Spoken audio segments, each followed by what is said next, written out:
You haven't mentioned Gilbert, I guess, being a transfer. How he looks. Gilbert is obviously is learning, you know what I mean, and coming in, but you love, I mean, he seeks contact. He got a lot of range, a lot of physicality that he brings to the team, and you just love what he's doing. But, you know, obviously he's making strides every day to get better and take that position over.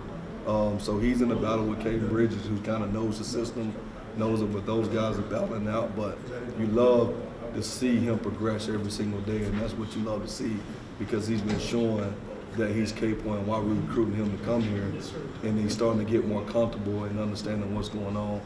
Because, I mean, most guys, you know, they come in, they thinking while they're trying to play it slows you down a little bit. So the more you get comfortable, the more he understands the scheme. I see him doing some big things for this coming fall. And who else working at nickel so far? Or he's working in? Man, I mean, I'm moving multiple guys around. I'm always trying to make sure that guys get comfortable being uncomfortable, and I want to make sure that these guys develop their overall game, outside, inside. I mean, I played, you know, moving K at nickel. I played JD Rim at nickel. Nehemiah been at nickel. Right, DJs took snaps at nickel. So it's just moving guys around. Puckett understands the nickel. So it's moving guys around to find out what's the best 5 or 4 guys that you're able to put on the field, but also understand the full scheme. So if you ever get in a pinch, guys understand what we got to do to get out of a pinch. So I'm all about developing them inside out, so they understand the importance of understanding the whole back end.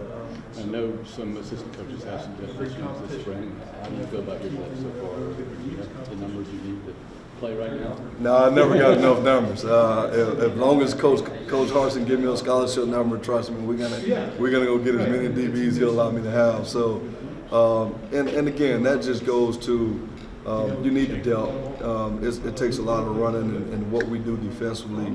You want guys that can go out there and play, that can run and hit, and stay fresh for 4 quarters, because games are won in 4 quarters. So you want multiple guys that you can trust to put in those situations, go play. So I mean, we're still always recruiting them in. So you're always trying to find guys to make sure that room never get comfortable. They never feel that they have a job. So that's my job, is to make sure that we make sure that room understands what we're trying to do every single day. Zach, what are you expecting out of Zion Puckett this year? I mean, Zion's potential is extremely high. I mean, I'm expecting, you know, Zion to go as further as he want to go and being an all-conference safety, because he's one of the smartest guys in the room, and he can play all the positions. You know, boundary, field, nickel. He did it last year, but he's the leader of the group that understands what everybody's doing on the field. So his presence of not being on the field kind of hurts you a little bit, but I mean, my expectation for him is to be extremely high and go be an all-conference safety, and hopefully he can maintain and stay healthy. He was a great high school quarterback too. You sort of see some of that in him. Absolutely. The beauty of having a room with Simp and him being able to play quarterback in high school, they see the game differently. They see the full picture, and that's what you want on the back end, is understanding what the quarterback is reading, understanding the rotation, and Zion understands those things. So it'll allow him to move faster and play faster, because he understands what the final picture should look like for those guys. So it's always good to have a guy that played high school quarterback to be able to play on the back end. And do you think you get Zion back this spring? Yeah, Zion been taking reps. I mean, he's done things in 707 and done some team things that keep him out. We just got to protect him and keep him out of live situations. So, but he's done a great job of staying off the ground and being able to take those reps and be on the field from a communication standpoint. When you talk about that versatility, whether it's, you know, playing field or playing boundaries, is there any sort of collective thing that you're seeing that the group sort of needs to work on as a whole at either of those spots that you're trying to stress? Say that one more time. Just like when you're talking about sort of being able to play boundary or field or nickel or whatever it may be, is there anything you're seeing at any of those spots sort of collectively that is something that the group needs to work on still? Yeah, I mean, it's just understanding the technique and the eye progression of every position that you're in, because those change depend on the call. So guys just understanding what the technique, what their eye progression, what's their run pass key, and that's what you want to focus on is make sure they understand that, because one thing you try not to do is give them too much where they can't play fast or be efficient in their position. So as things starting to slow down, you're starting to settle guy in a certain position, but right now you want to force them to learn the entire playbook. You want to force them to be able to understand what we try to do schematically. So now when you get in a pinch, guys know what to do, or they've done it before, and now you're not trying to focus on that in the middle of fall camp or middle of the season of trying to teach a guy how to play a position. So I'm just, pushing every guy to make sure they do as much as they can to learn. For the second wave of lessons coming in, you can give that kind of the big picture overview of how spring practice is going. It's been good. The one thing we've been emphasizing is just being competitive. I mean, being very tough.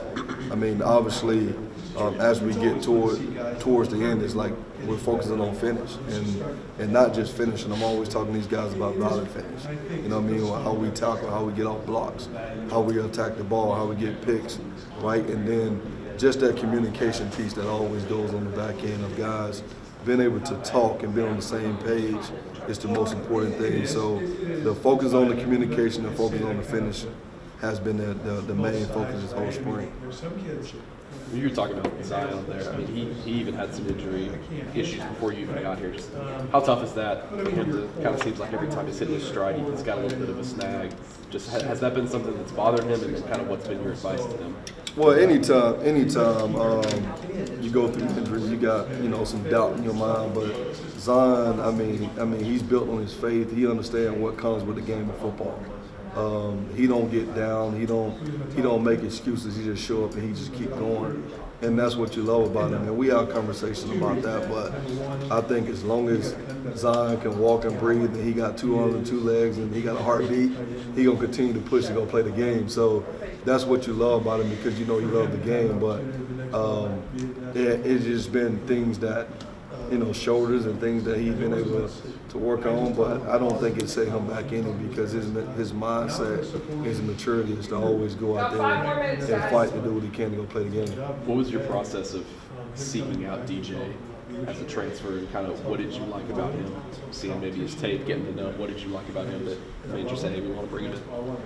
Well, I mean, anytime you're going through, what's been a headache for everybody is the transfer portal, but it's also been a blessing and a curse, because you're able to find guys like DJ who made the decision to go, far from home and then come back and being from this state that understands what it is in the South and how the game is played. But, going through the process and seeing his film and just seeing the things that he did on tape and the way we play, it was always intriguing, because he was a playmaker out there, and he's obviously been a playmaker here this spring in terms of what we're trying to do. And you just see his growth every day. But, a guy that had a lot of experience of playing, and a guy that understands that position and being very productive at that position, you always want to give yourself a chance to bring him in. Like I said earlier, is to create competition and go fight for a starting job. And he's doing that every day to go fight for that job and push guys like Nehemiah and push guys